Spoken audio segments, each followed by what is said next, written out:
People have emailed or reached out, and we are responding. You can do the same, and we'll do the same.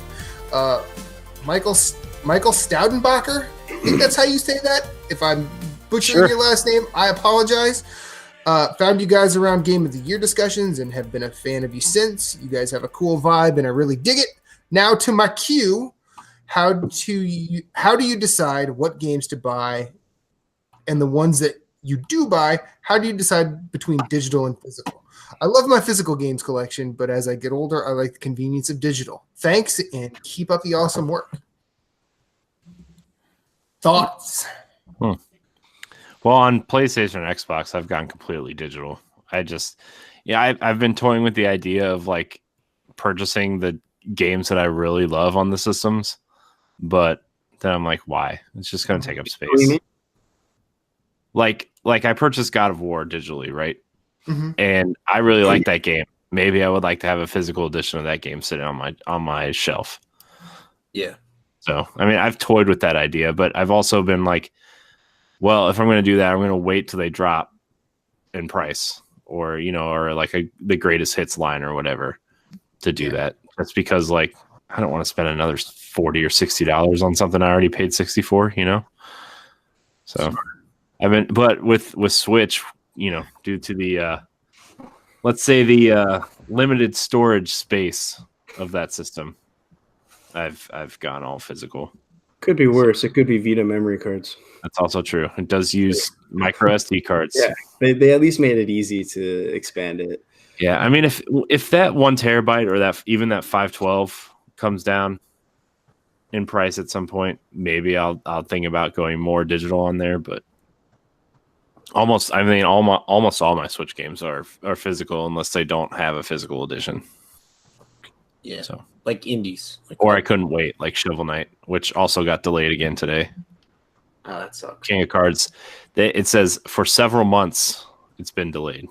Well, hey, better for them to have more time to polish. They said the game is done. They're polishing it, but they want King of Cards, the new physical editions for all the platforms and the amiibo all to come out on the same day. And they're having problems with getting carts from Nintendo, and they are having problems with the amiibo stuff. So yeah, those would be the surprise. Those would be the two things that hold that up the most. Yep. I don't know. I don't like. I keep thinking I want to buy games physical, but for like choices I've made and space and like I need to get rid of a lot of shit in my life, and that's basically I have to do that so I don't have to lose any of these behind me. You got to have a balance. Yeah, like it's like kind of I'm in the same boat where it's like I have limited space, so PS4 is automatically digital. Mm-hmm. So like I buy stuff there digitally, and then the Switch, I decided since I'm only picking up like a bunch of the AAAs or like the indies that come out exclusively for that system first. Like the sequel to Hollow Knight will probably be on the Switch first and then eventually come to other systems. So I will probably buy it on Switch. I'll buy the digital version unless they decide this time to come out with a physical version. Yeah. But like I've bought almost the vast majority of my games on Switch are physical. Like I bought The End Is Nigh, the physical edition. I bought the special edition of Binding of Isaac physically. Mm-hmm. So it's like that's what I look for first. So like kind of like what Corey said, where it's like if it's a game I can wait for, or there's a physical version, I'll try and get the physical version. But if not, like if it's something I want, like as soon as it drops, like Hollow Knight, like it dropped the day of E3, and I was like picking it up, and I bought it that night when I got home from work because I wanted to play it.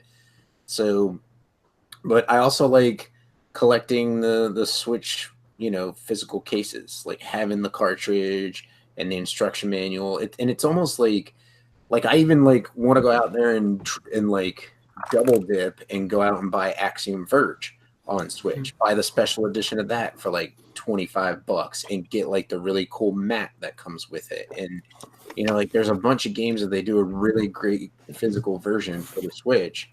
that I want to pick up and have access to, you know.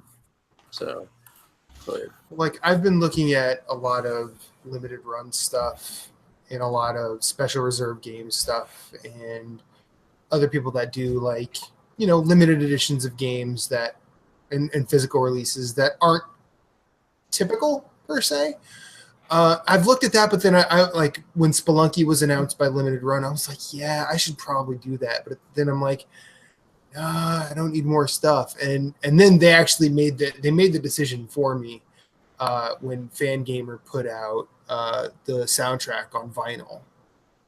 And then Limited Run had the super limited edition in eggplant purple, mind you, and I picked that up instead of the game, because I think that soundtrack is really goddamn good, and I've always wanted it on vinyl.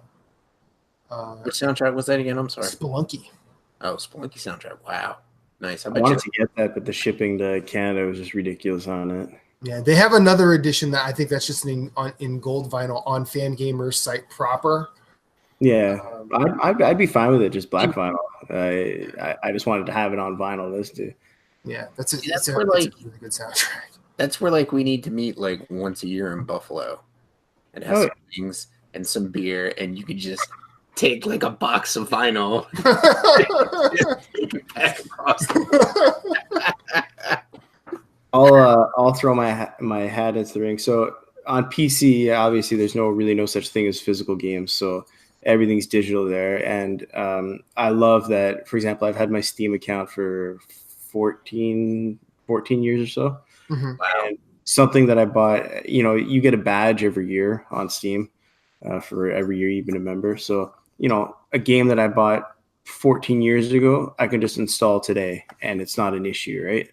On console, I typically do, if there's a discount on the pre-order, I'll do it digital. So a lot of the indies will do that, for example.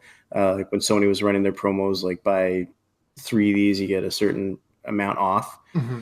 Like when they did their play promos. But Amazon or certain things will do a discount on the pre-order for the physical. So for example, I pre-ordered Days Gone. Games in Canada cost $79.99. So I pre-ordered Days Gone when it was $49, and that was like when it was first announced, and I still have that pre-order on Amazon. So I'll get that physical. For the most part, I prefer digital. It's just much more convenient. I mean, Keel and I both love vinyl, and when I'll give it a difference. The reason I prefer vinyl, the digital, is A, it sounds better, but B, I get something with it. I get my liner notes. I get to look at the cover art and everything. Games used to come; they don't even come with manuals anymore with a physical game, right? So that's why go to a fucking website to look at the manual. It's so nice when you get a game like The Witcher 3, which came with a map and all stickers and all sorts of stuff. A thank you letter for buying their game. Mm-hmm. Yeah, it came with all this stuff that made the purchase of the physical version worthwhile to me. As opposed to the digital, and they're the same price, right? So for the most part, it's just a case with a disc and nothing inside. Yeah. So at that point, I'd rather just have the digital. The only game I go out of my way to buy are I think I mentioned earlier, I play World of Warcraft, so I buy the special editions, but that's just because I have such a history with that game, and you get a bunch of stuff with it, both physical and extra stuff in the game. And the way Blizzard does it is if you buy a special edition of Overwatch, you get stuff for all their games. Hearthstone, Heroes of the Storm, World of Warcraft, StarCraft 2, and probably for the Warcraft. Like, okay, what was the other part of the question? How do you decide what games to buy? Mm-hmm. Yeah, we haven't answered that yet. But no, sorry. No, you be the first one. Yeah, go ahead. No, so sometimes I'm spontaneous. So when BlizzCon and when they announced the Warcraft 3 remaster, like when nostalgia is a big way of selling me a game. So when they announced that, I was like, yeah, pre-order it, no problem. Doesn't come out to the summer, no problem. They sold me that game, and I don't have a PC that could run it. Yeah. Yeah, and the best part is you can play Warcraft 3 right now. Yeah, it's just there. And you can even play. So if you buy the remaster, you can play against someone who's playing the regular version of Warcraft 3 from 15 years ago. They've made them cross-compatible. So even your Mac version, like you can play it on your Mac, and you and I can probably play. could. I have it on Mac. Oh yeah, you could play it. So nostalgia is a hell of a way to get me to buy a game, even if I already own it. Yeah. And for like how I decide to buy games, sometimes I just like to go in blind because previews are so often so different from the end product. So I'll watch a couple trailers, and if it's cyberpunk, if it's stealth, those are things that really appeal to me. If it's a franchise I know and trust, that's kind of how I decide to spend my money. Again, I don't have a lot of money or time to spend on games, so like Hitman 2, I knew I was going to love that because I've loved that franchise. So I decided I'm getting that. I'm going to pre-order that, no problem, and I've been very happy with that.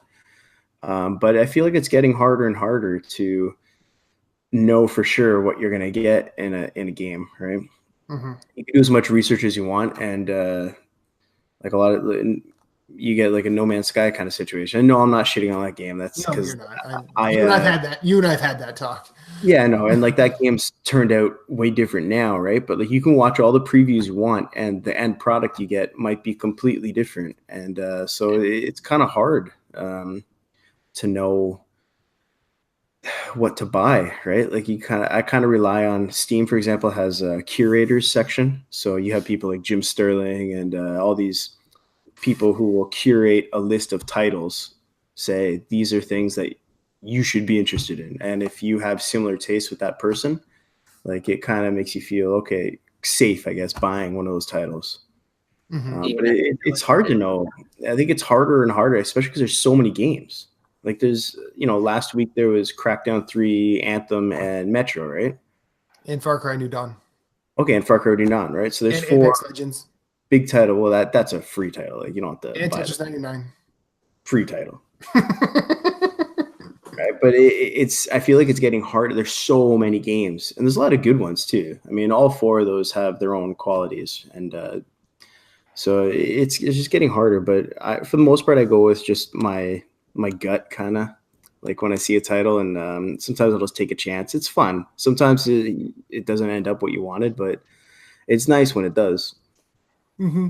That's when it does. Evil Within 2 was like that for me. Because I don't really like survival horror games. They cause me anxiety. So the bad anxiety. You sound like someone else. Who have I heard that? Right? So, who else has said that? I was watching some video on it, and it just looked like something that I thought I was going to like. So I took the plunge, and I loved it. Like, I loved it. And yeah, as I said earlier, it's going to be in my top 10 of the generation. I just took a chance on it.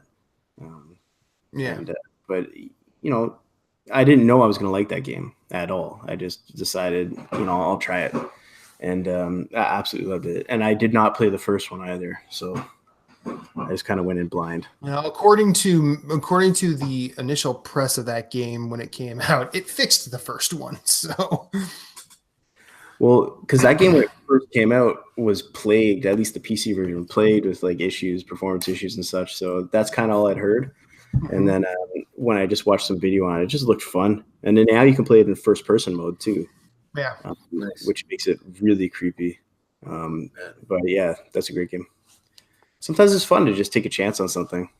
Like just decide, this looks cool. I'm going to try it. Mm-hmm.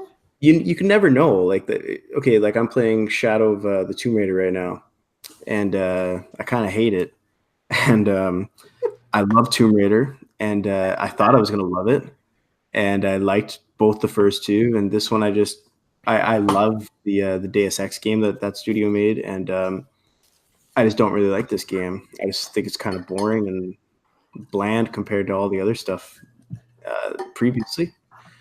And that's a franchise I loved, right? So kind of never know. So just take a chance. You might get surprised. Corey, how about you? How do I decide if I'm going to buy a game? I don't know. I'll just I Hey, that's I cool. know how you decide. Is it on Nintendo? that's not true. Is it on Xbox?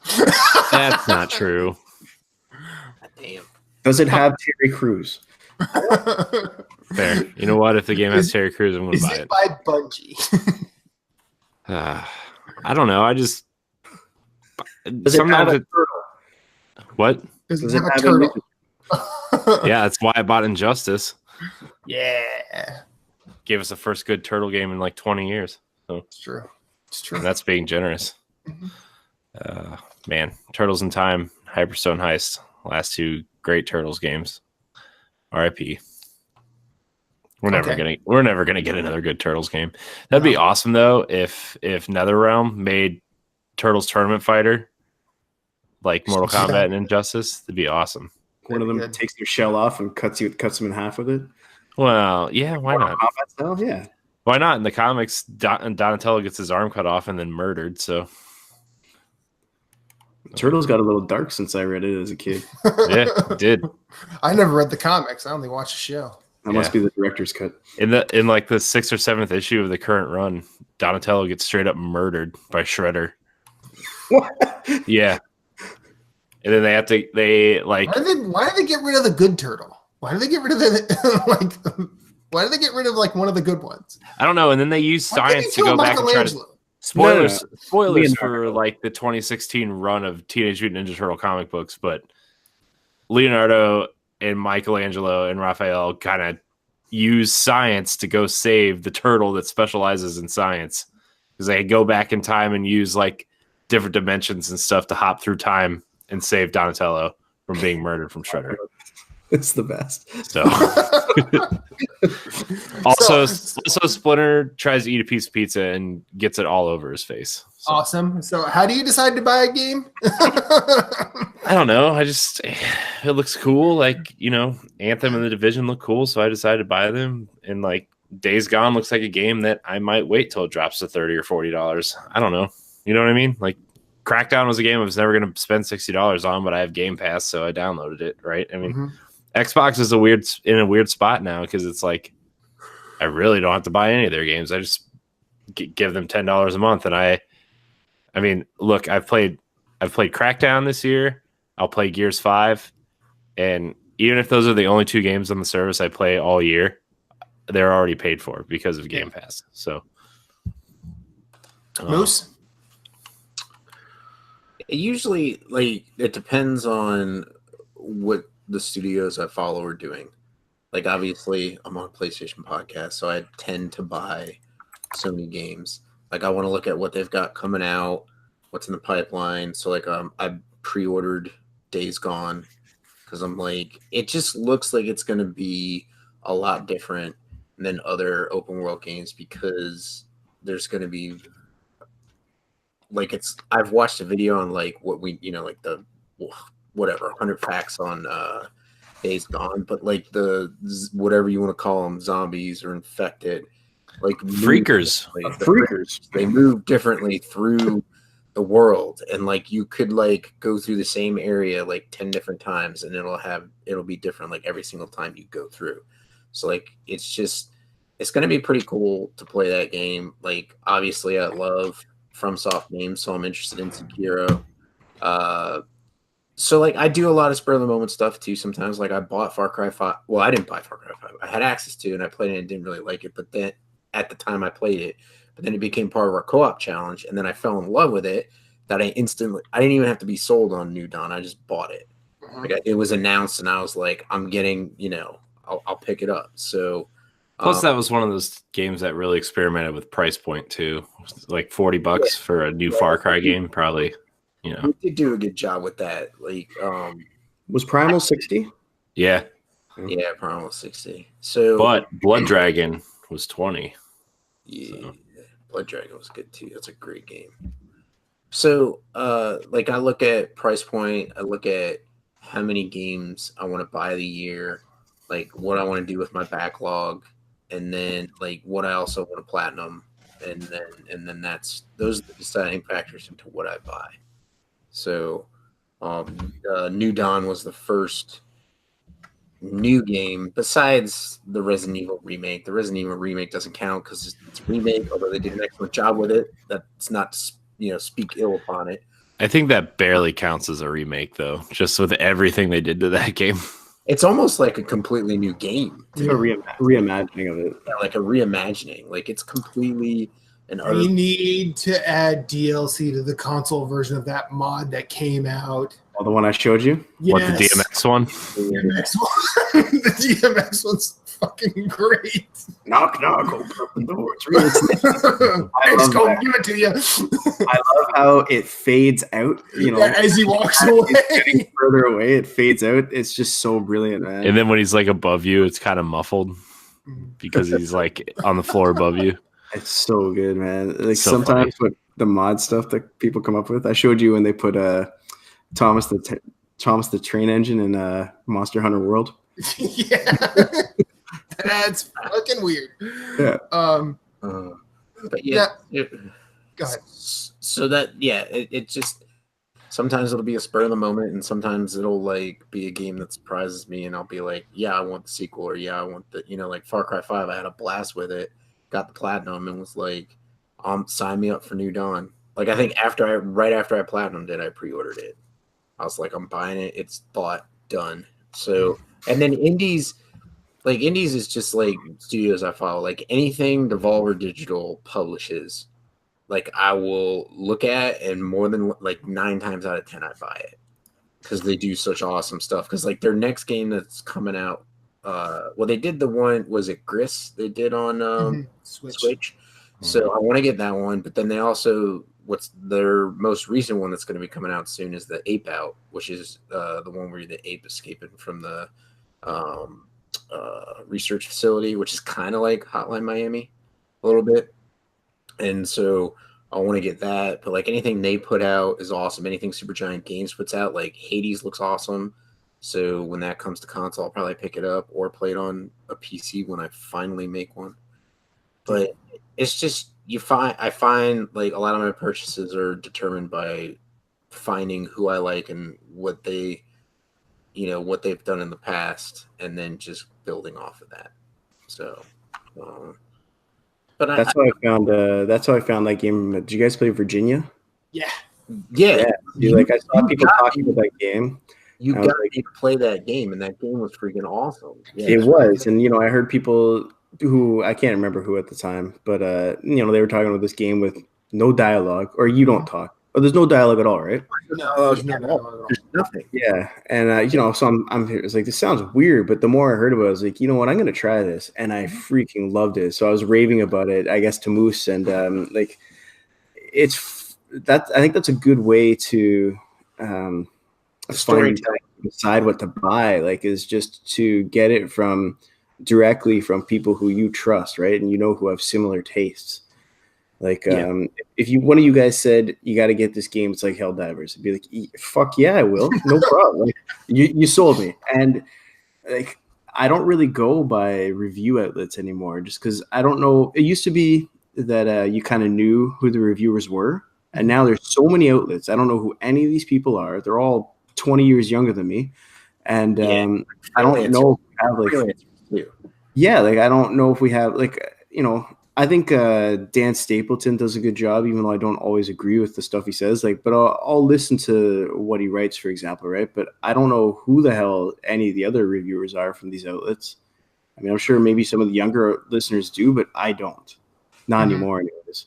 And so I find the best way for me to buy games is to get word of mouth from my friends, or people who I play with, who I know like the same kind of stuff that I do. Yeah. Shit, man. Arrowhead Games has not said anything about the new game. I don't know what they're doing. Helldivers 2 this year, I will lose my fucking mind. I tend to pick things that, I mean, I guess the real easy way to do it is if I think it looks fun, I'll play it. I never really go after things that I think I go, oh, that looks like it'll be a great game, so I have to play it. Because what does a great game look like? I don't fucking know.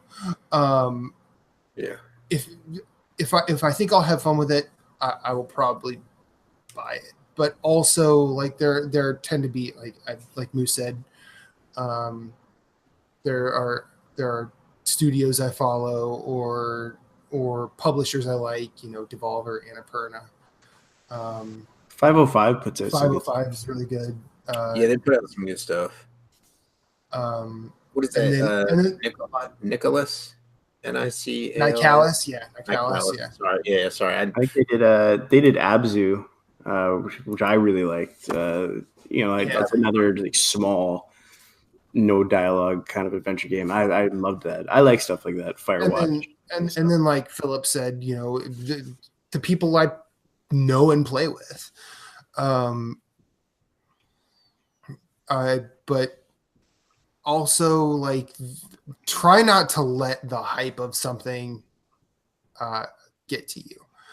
And I mean, the way Phillips brought up No Man's Sky, like I saw that at the Game Awards or the Spike TV version that it was when it was revealed, and I just said, okay, I'm going to play that game. But I also made a decision at that point and said, I'm not going to hear about this game anymore. Mm-hmm. And then, you know, you can't really escape that. You start hearing about it, and I just said, I'm going to avoid all of that as much as I can. And then when I got that game, I was satisfied. Everybody else was angry. Are you still playing it, by the way? I have not I've gone back to it since I platinumed it a couple of times. I haven't played like It looks like they've added a ton. Shit content. They've added a ton. Like I want to actually go back in and play now. I feel like now would be a good time for me to play it for the first time. You know what I mean? Like for the way it is now to be my first impression of that game. Mm-hmm. Okay. You were saying, oh, sorry. No, we're good. The next expansion is just freaking awesome. Like third person mode and being able to like co-op with your buddies and stuff. Like me and Jeff were running around on a planet, like didn't have to like try and find each other. It dropped us on the same planet when I joined his game. Granted, he was like stealing shit and pissing off the local robots, and then he just goes running by me, and I'm like, what is going on? And I'm like, I'm not with him. I'm with him in party. I'm not with him. It was a blast, and it's a lot of fun. And like they do a good job of like if you bought the game, like they converted like a lot of the materials that you don't use anymore into like a currency that is usable in the expansion, the next expansion. So that was kind of cool because like I was like, well, I'm on this planet and I don't, you know what I mean? Like, what am I going to do with these resources? You just turn them in once you get somewhere, and it's like, holy crap, you get a bunch of mats or a bunch of money to buy other stuff. And so, yeah, it's solid, man. I recommend it.